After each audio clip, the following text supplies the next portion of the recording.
Ayun guys, nagluluto po yung asawa ko ng pang merienda po para sa mga bata po dun sa barangay na palagi po naming pinupuntahan at tinuturuan po namin ng salita po ng Diyos.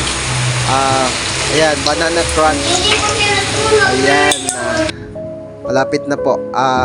Palagi po siyang tinutulungan ng anak namin. Excited po palagi yung anak namin na 5 years old para tulungan po siya. At guys, sa mga hindi pa naka-subscribe, please subscribe po para masuportahan niyo po yung channel na ito. God bless. Ready na po at ibibigay na po ng anak ko yung merienda para po sa mga bata. Oops. Oh. Get one. Kuha ka. Kuha kayo. Get one. Oo, get one. Mga bata nga daw muna. Pagkatapos na, doon na. Pilo. Doon na. Oh, yan. Namimili kayo. Pares-pares lang yan. Ikaw na, kuha. Okay.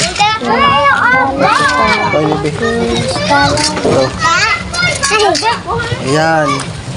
Yan na. Kunin mo. Kasi kapit. Kami po. Kami po. Ay, bukas. Tita! Ito pa po. Nakalala. Naliligo. Isang muna, no?